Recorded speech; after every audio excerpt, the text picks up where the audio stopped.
Les émois d'une voix, saison 4, épisode 7. Face aux mots, le silence. Aujourd'hui, Seigneur, je fais vœu de chasteté. Je veux me taire. Les actes ne sont rien, ce sont les mots qui tuent. Ces mots qui sortent de nos bouches bien trop vite, que l'on vomit en croyant se faire du bien. Énoncer des vérités qui ne le sont que ponctuelles, ma vérité du moment cyclotimique, amplifiée par l'émotion, fragile donc, dans sa véracité, parce que fluctuante et non définitive. Parler pour exprimer ce qui ne s'exprime pas, ce flot de convictions momentanées, boulimiques de paroles que nous sommes, alors qu'il faudrait les retenir, les trier, ne choisir que celles qui ne blessent pas, celles qui viennent du cœur, les exprimer avec parcimonie, tout à coup avare de l'impact qu'elles pourraient avoir. Finalement, faire le choix de se taire, choisir de retenir ce qui n'est pas utile à dire ou à entendre, sélectionner soigneusement, parcimonieusement, les mots, les phrases, les idées que l'on croirait brillantes, les verbes pour conjurer, implorer, finalement vider son esprit et son cœur en une diarrhée verbale, comme lorsqu'on est malade et que le corps nous montre ce qu'il ne peut plus contenir, ce poison interne qu'il faut à tout prix rejeter. Car c'est cela parler.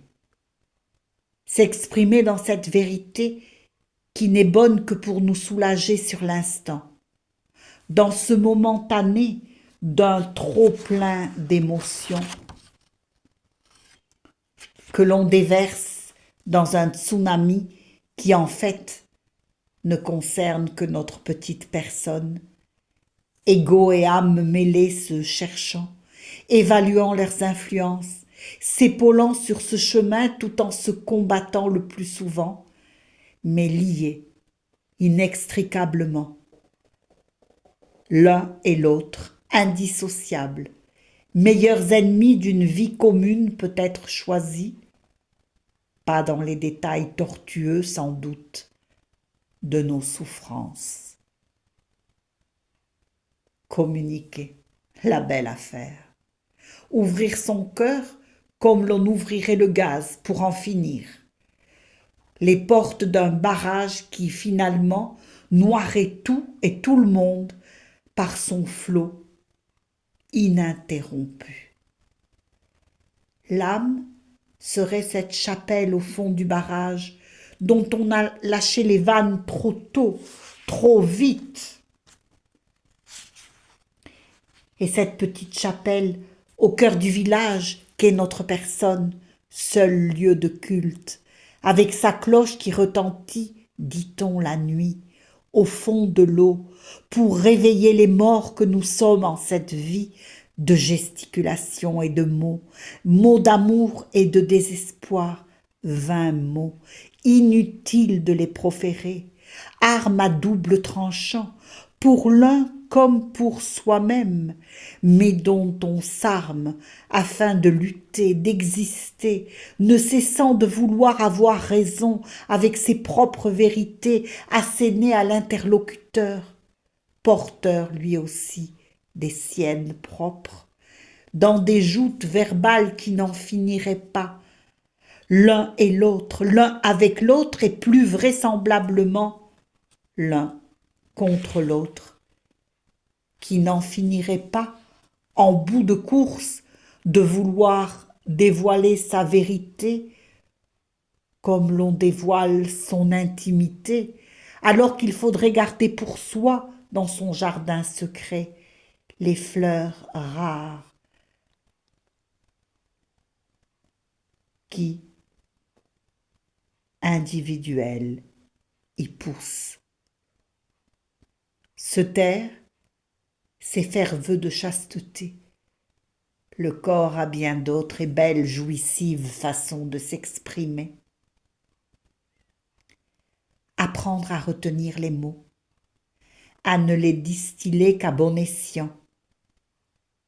Et pour cela, prier, beau comme un Dieu, pour qu'il nous vienne en aide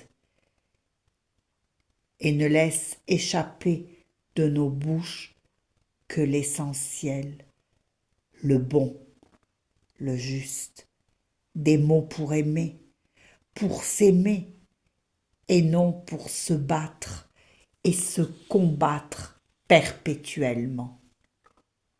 Parce que cette volonté suprême d'avoir raison, d'apporter à l'autre la bonne parole, n'est qu'une illusion pour nous humains, se croyant prophètes d'une vérité dont nous n'avons même pas idée, même pas accès. Nous, humains, devrions nous taire face au pire péché qui serait de sombrer dans une logorée de mots, de théories et de préceptes, au lieu de s'intérioriser davantage et d'accueillir en soi le seul discours possible, celui entre soi et soi-même, entre lui et nous, lui, avec un L majuscule. Pourtant, dans cette tour de Babel qui nous a été donnée en punition, nous ne cessons de nous interpeller les uns les autres, alors que nul n'est prophète en son pays et que seuls quelques mots bien choisis, venus du fond du cœur dictés par là-haut, seraient les seuls à entendre, à écouter, à proférer. Quel challenge pour les friands de bavardage que nous sommes, destinés à être et à rester, face au silence du recueillement en soi, dans la ferveur d'un chant de gloire qui emplit l'univers.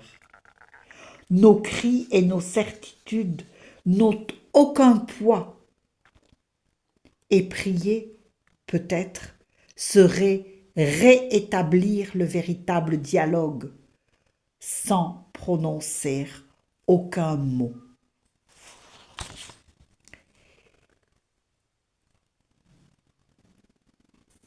Écrit de Eliane Casalonga, prof de théologie spirituelle, dont les propos ont été recueillis par Sophie de Villeneuve dans l'émission radiophonique 1000 questions à la fois, FOI,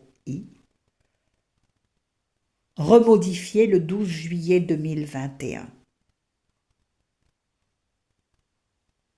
Écoutons ce que ce professeur de théologie spirituelle dit.